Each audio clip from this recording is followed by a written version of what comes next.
Students, exercise 15.1 का question number 2, which of the following experiment have equally likely outcomes, explain. इस question में ये पूछा गया है कि कौन सा ऐसा एक्सपेरिमेंट है नीचे दिए गए एक्सपेरिमेंट में से जिनके आने के चांसेस इक्वल हो। Outcome means result. इस क्वेश्चन में हमें ये पहचान के बताना है कि कौन सी चीज़ों के आने के चांसेस बराबर हैं, इक्वल है। तो फर्स्ट हम रीड करते हैं, a driver attempts to start a car, the car starts और डज नॉट स्टार्ट। यहाँ पे देखने जाए तो कार स्टार्ट होना एक पॉसिबिलिटी हो गई और कार स्टार्ट नहीं होना सेकंड पॉसिबिलिटी हो गई। स्टार्ट होने की पॉसिबिलिटी तो है और नहीं स्टार्ट होने में बहुत सारी चीज़ें हैं, कंडीशंस, जैसे कि कार में पेट्रोल नहीं है, या कार का रेडिएटर ख़राब है, या और कोई पार्ट ख़राब है जिसकी वजह से वो स्टार्ट नहीं हो रही है। यहाँ पे स्टार्ट होने के लिए तो एक ही रीज़न है, लेकिन स्टार्ट नहीं होने के लिए बहुत सारे रीज़न्स हैं। तो यहाँ पे स्टार्ट होना और नहीं होने दोनों के लिए कंडीशंस अलग हैं, सेम नहीं है, बराबर नहीं है। एक में ज़्यादा है तो एक में कम है, इसीलिए इसमें आंसर आएगा not equally likely outcomes. Second हम रीड करते हैं, a player attempts to shoot a basketball, he और शी शूट और मिसेस द शॉट। यहाँ पे भी बास्केटबॉल को शूट करना है, तो यहाँ पे भी डिपेंड करता है प्लेयर के ऊपर कि प्लेयर किस लेवल का है, किस तरह खेलता है, क्या चांसेस है, क्या कंडीशंस हैं। यहाँ पे भी बहुत सारी कंडीशंस है जिसके ऊपर गोल हो सकता है और नहीं हो सकता है। यहाँ पे 50-50 चांस नहीं है, तो इसका भी नॉट इक्वली लाइकली आउटकम्स आएगा। अब क्वेश्चन नंबर 3, यहाँ पे बोला गया है कि a trial is made to answer a true और फॉल्स। यहाँ पे क्लियर कह दिया है कि आपको आंसर देना है ट्रू और फॉल्स में ही, दो ही चीज़ों में आंसर देना है, और कोई भी आंसर है उसका राइट और रॉन्ग होने की पॉसिबिलिटी क्या है। तो इसमें हम कह सकते हैं कि दोनों की पॉसिबिलिटी 50-50 है। अगर क्वेश्चन राइट हुआ तो रॉन्ग नहीं होगा, और अगर क्वेश्चन रॉन्ग हुआ तो राइट नहीं होगा। दोनों के पास यहाँ पे बराबर चांस है। इसके लिए हम आंसर लिख सकते हैं कि इक्वली लाइकली आउटकम्स। यहाँ पे दोनों के पास बराबर चांसेस है। Fourth number, a baby is born, it is a boy और अ गर्ल। एक बच्चा जन्म हुआ है, जो लड़का है या लड़की है ये बताना है। तो यहाँ पे भी दोनों के 50-50 चांस है। अगर लड़का है तो लड़की नहीं है, और लड़की है तो लड़का नहीं है। तो इसके अंदर भी equally likely outcomes. Question number 3, why is tossing a coin considered to be a fair way of deciding which team should get the ball at the beginning of a football game? तो इसमें कहा गया है कि football game हो रहा है, तो कौन सी टीम फुटबॉल को लेगी वो डिसाइड करने के लिए हम कॉइन टॉस ही क्यों करते हैं।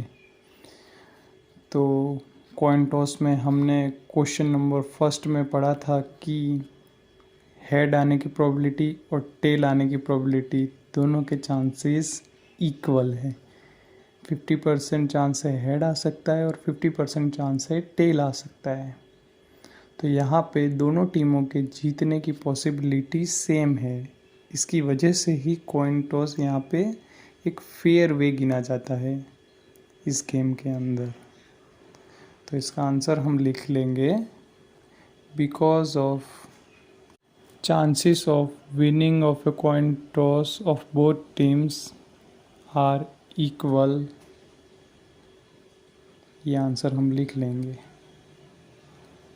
Question number 4, which of the following can not be the probability of an event. नीचे दिए गए ऑप्शन में से कौन से ऐसा ऑप्शन है जो एक प्रोबेबिलिटी नहीं हो सकता। तो हमने इंट्रोडक्शन में पढ़ा था कि probability always lies between 0 and 1। 0 से 1 के बीच में जो भी नंबर आता है वो प्रोबेबिलिटी में गिना जाता है। तो यहाँ पे हम चारों ऑप्शन को सॉल्व करके देख लेंगे। पहला ऑप्शन है 1/2, तो 1/2 का आंसर आता है 0.5। तो ये भी 0 और 1 के बीच में है। ऑप्शन नंबर बी -1.5, ये 0 और 1 के बीच में लाई नहीं करता, ये 0 से छोटा है, इसीलिए ऑप्शन ये हो जाएगा हमारा आंसर। अब देख लेते हैं option number C 15%। 15% is equal to 15/100। 15/100 is equal to 0.15, ये भी 0 और 1 के बीच में है। और ऑप्शन नंबर डी तो क्लियर दिख रहा है कि वो 0 और 1 के बीच में है, इसीलिए इस क्वेश्चन का आंसर हमारा हो जाएगा ऑप्शन नंबर बी, जो कि कभी प्रोबेबिलिटी नहीं हो सकता। और इंट्रोडक्शन में भी हमने पढ़ा था कि प्रोबेबिलिटी नेगेटिव नहीं होती कभी भी। Question number 5, if P of E is equal to 0.05, what is the probability of not E? यहाँ पे क्वेश्चन में दिया गया है कि एक प्रोबेबिलिटी होने की पॉसिबिलिटी 0.05 है। अब हमें ढूंढ के बताना है कि प्रोबेबिलिटी नहीं होने के चांसेस कितने हैं। तो हमें ये इक्वेशन पता ही है, probability E plus probability of not E is equal to 1। Probability होने के चांसेस और प्रोबेबिलिटी नहीं होने के चांसेस का सम हम करते हैं तो आंसर 1 आता है। तो इसी इक्वेशन का हमने यूज़ किया है।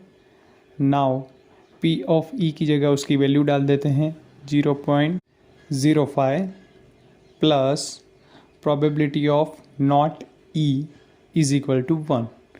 यहाँ से हम probability of not E is equal to 1 और माइनस 0.05 कर देते हैं, वो लेफ्ट हैंड साइड से राइट हैंड साइड में आया, इसलिए next line probability of not E minus करने के बाद आंसर आ रहा है 0.95।